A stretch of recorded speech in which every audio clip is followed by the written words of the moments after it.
Nah, teman-teman, kita lihat yuk di sini ya, watak tokoh aku pada novel di atas itu kira-kira apa. Nah, kita udah masuk ke soal yang berhubungan sama teks sastra nih. Nanti nomor 16 sama 17 teksnya sama ya, teksnya ini gitu. Watak tokoh aku pada novel di atas itu bisa kita lihat dari kutipan itu tuh ya. Teman sekamarku berteriak girang. Tuh kalau misalnya lihat di situ, teman sekamarku berteriak girang dan mereka segera merubung dengan piring kosong terulur ke arahku. Satu potong rendang untuk satu orang ya. Jadi dia ini kan habis dapat kiriman rendang teman-teman ya, dia nggak nyimpen sendiri, tapi dia udah nentuin oke, satu rendang buat satu orang gitu. Dan dari situ kita bisa tahu bahwa dia itu kalau punya sesuatu ya senang berbagi alias dermawan ya. Kenapa jawabannya bukan baik hati teman-teman? Baik hatinya agak kurang spesifik ya kalau misalnya dijadikan jawaban untuk soal satu ini, karena kebaik hatiannya itu adalah senang berbagi, makanya dermawan inilah yang paling tepat untuk jadi jawaban. Kita akan masuk ke soal yang berikutnya. Nah teman-teman, soal nomor 17 ini tuh berhubungan banget sama soal nomor 16. Pendeskripsian watak tokoh aku ya maksudnya ya, itu tuh dilakukan melalui apa? Nah kalau kita lihat di sini ya, watak tokoh aku pada novel di atas itu kan dermawan, gara-gara kutipan ini ya. Dia itu ngasih satu potong ya rendang untuk satu orang. Nah berarti sifat atau watak tokoh aku yang dermawan ya itu digambarkan melalui tingkah laku tokoh. Kalau lingkungan tuh misalnya dia tinggal di daerah yang keras, makanya dia jadi orang yang sangar, galak misalnya gitu. Kalau uraian pengarangnya akan ngomong langsung gitu ya, uraian secara langsung. Pada suatu hari hiduplah seorang siapa gitu, dia adalah anak yang dermawan, langsung dikasih tahu itu uraian pengarang. Kalau suasana sekitar tokoh tuh mirip sama lingkungan, gambaran fisik tokoh tuh berarti secara fisiknya tuh dia tinggi besar, atau cantik, atau tampan, atau sudah berambut putih, misalnya untuk kita tahu bahwa dia tua gitu. Nah, tapi kan di sini adanya tuh adalah tingkahnya. Jadi ya karena kegiatan yang kita tahu, ya aktivitas dan perilaku yang dia lakukan, maka dari itu pendeskripsian watak tokoh aku itu tuh dilakukan melalui tingkah laku tokoh. 17 jawabannya adalah alfa. Ya teman-teman, di soalan satu ini masih soal sastra ya, kita diminta untuk menentukan konflik. Ini saya coba untuk enter dulu. Itu dia. Konflik dalam kutipan tersebut adalah, nah kalau ngomongin soal konflik teman-teman, konflik dalam cerita itu tuh adalah penyebab terjadinya masalah puncak. Ya kalau kalian ketemu sama teman kalian lagi marahan gitu ya, terus kalian nanya ke teman kalian yang marahan itu, lo kenapa sih kok diem-dieman sama dia? Terus teman kalian jawab, biasa ada konflik. Nah berarti kan marah-marahan itu adalah permasalahannya gitu. Nah, konfliknya apa? Jadi konflik itu adalah penyebab terjadinya masalah puncak. Kenapa bisa diem-dieman gitu. Nah, adapun masalah yang terjadi dalam cerita itu kan adalah istri tokoh aku mulai marah-marah tuh ya kepada tokoh aku terkait cobaan berat yang mereka alami.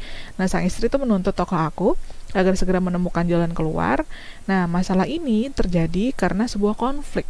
Istrinya bisa nuntut kayak begitu tuh gara-gara konflik, yaitu sifat istri yang tidak sabar ketika menghadapi cobaan berat teman-teman. Jadi jawabannya adalah yang bravo.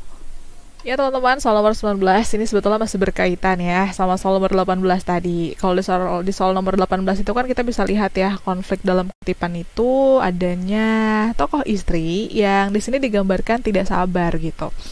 Nah kalau misalnya dihubungkan ya teman-teman ya, terkait keterkaitan isi kutipan tadi dihubungkan sama kehidupan sehari-hari adalah ya tentu ya berhubungan sama istri yang tidak sabar tadi. Jadi ini tuh masih nyambung harusnya kalau soal-soal yang pilihan-pilihannya tuh, pertanyaannya tuh betul-betul hadir secara terkait kayak gini. Nah maka dari itu banyak sih sebetulnya konflik-konflik yang terjadi di kehidupan, tapi karena konfliknya berhubungan sama istri yang tidak sabar, kita cocokin sama pilihan jawabannya ya. Kalau alfa, ini seolah-olah tuh nggak nyambung sama konflik yang tadi terjadi, ya. Suami tidak peduli. Tadi kan lebih ke istrinya tuh, yang sifatnya itu agak lebih emosional daripada suami. Nah, kalau ini seorang istri menuntut suami untuk mencari penghasilan tambahan. Nah, teman-teman, ini bukan soal penghasilan tambahan aja, ya, tapi soal ketakutan-ketakutan lain yang ngebikin istrinya tuh menuntut banyak gitu. Jadi bukan cuma soal penghasilan tambahan. Nah, terus soal yang Eko sama Delta ini terlalu spesifik ya, hubungannya ke rumah gitu. Meskipun dalam teks itu rumah, tapi kan sebetulnya pokok permasalahannya adalah itu tadi ya. Ada konflik berupa ada istri yang sifatnya tidak sabar. Yang satu-satunya pilihan jawaban yang masih juga ngomongin sifat istri ya adalah pilihan C. Istri lebih emosional dalam mengatasi permasalahan daripada suami. ada sifat istri di sini yang masih berkaitan sama pilihan sebelumnya, ya.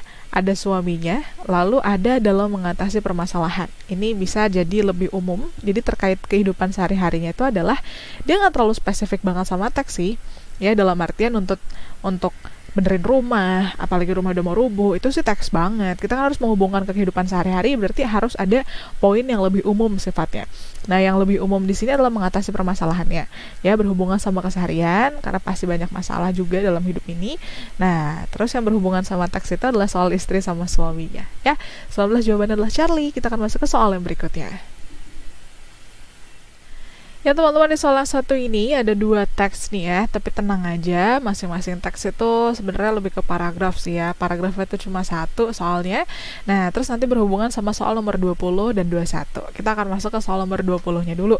Di soal nomor 20 ya, kita diminta untuk menemukan persamaan unsur intrinsik dalam kutipan tersebut. Nah, kalau ngomongin soal unsur intrinsik teman-teman ya, berarti ngomongin soal hal-hal yang membangun teks itu yang benar-benar ada di dalam tulisan tercetak teks itu. Ya, kita bisa tahu latar dari dalam teks. Ya, kita bisa tahu watak tokoh dari dalam teks. Kita bisa tahu amanat dari dalam teks. Itu semua unsur intrinsik. Kalau ekstrinsik itu lebih ke arah hubungan nilai-nilai moral, nilai-nilai sosiologi, ya kayak gitu-gitu.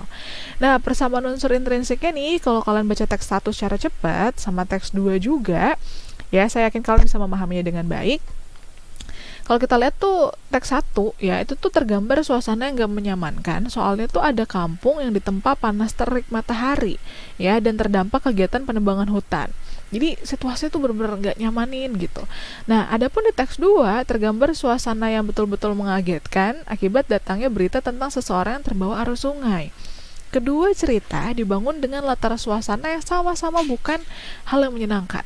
Ya, jadi bisa kita lihat di sini persamaan unsur intrinsik yang paling dominan antara teks 1 sama 2 itu adalah di latar suasananya yang sama-sama bikin gak nyaman, sama-sama gak menyenangkan.